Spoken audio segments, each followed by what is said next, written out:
kababayan, halatang-halata na ang kawalan ng alam sa batas at ang pagiging desperado nitong si Akbayan Representative Percy Sindania. Sa interview niya sa ABS-CBN para sa impeachment trial ngayong darating na July 6, nagmamarunong ang lolo nyo. Pakinggan nyo anong sinabi niya. Eto yung sinabi niya. Ngayong araw na ito dito, pinapakita natin na kapag may kaso dapat hinaharap at hindi inaabala ang taong bayan.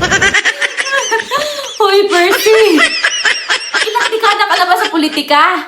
Ang tagal mo na sa pwesto pero hanggang ngayon, ganyan ka pa rin kahina sa batas. Sino ba ang totoong nang-aabala sa taong bayan? Kundi kayong mga taga-akbayan na walang ibang ginawa kundi mag-imbento ng gulo sa Kongreso at maghain ng kung ano-anong reklamo. Diba? So bago kang mag-lecture tungkol sa pagharap ni VP Sara sa kanyang kaso, magbasa ka muna ng rules ng Senado para hindi ka magmukhang tanga sa harap ng media. Ito ang selyadong supalpal sa mukha mo, Percy Sindania, nadudurog sa peking naratibo mo. Anong sinabi dyan?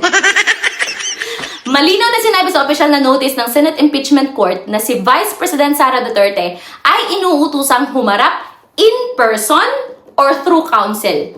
English yan, ha? Baka kailangan mo ng interpreter.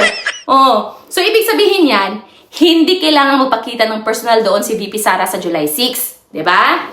Pwede nang ipadala ang kanyang mga abogado para durugin ang mga basurang ebidensya ninyo upang patuloy siyang magtrabaho para sa bayan. Kaya wag mo kaming madrama-drama na parang nagtatago ang Vice Presidente kapag hindi siya umattend ng personal. Ganyan lang mga profesional na reklador. Gagawa kayo ng maling impresyon sa publiko para lang magmukhang may point ang sarswela ninyo sa media. Pero ang katotohanan, nire-respeto ni VP Sara ang legal na proseso sa pamamagitan ng pagpapadala ng kanyang legal counsel, habang ikaw naman, Percy, ay nag-iingay lang para mapansin. Alam mo ba kung anong problema sa'yo, Percy? Pumasok ka sa gobyerno, pero ang utak mo naiwan sa kalsada. Imbis na maging tunay na mambabatas, naging aktivista ng gobyerno ka na walang alam kundi maghain palagi ng reklamo, manggulo at maghasik ng divisiveness. No? So sinayang ninyo ang oras ng Senado at ang pera ng bayan para sa isang basurang impeachment trial. Tapos ang lakas ng loob ninyong magsabi na ayaw ninyong maabala ang Pilipino? My God! I hate drugs! Mga kababayan, under Rule 7 of the Rules of Procedure on Impeachment Trials, ang akusado ay may absolute right na katawanin ng kanyang legal counsel, no? At gaya ng nakasaad sa jurisprudence ng Francisco versus House of Representatives, ang impeachment ay hindi isang laruan na pwede ninyong gamitin bilang political weapon, no?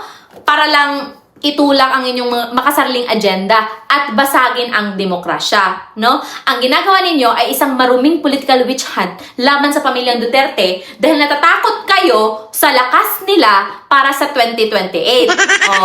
Kaya Percy Sindania, bago ka magmalinis sa harap ng ABS-CBN, tandaan mo ang nakasulat sa banal na kasulatan. Ano ang sabi sa Proverbs chapter 19 verse 9? It states there, "A false witness will not go unpunished, and whoever pours out lie will perish." Sa Tagalog, ang sinungaling na saksi ay parurusahan at ang nagbubugbog ng kasinungalingan ay mapapahamak.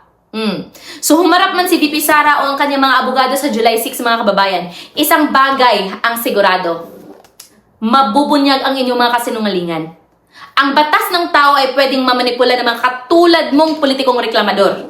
Pero ang batas at parusa ng Diyos ay hindi ninyong matatakasan. Manood ka na lang sa July 6, Percy, at panoorin mo kung paano mapapahiya ang buong kampo ninyo. Buyers!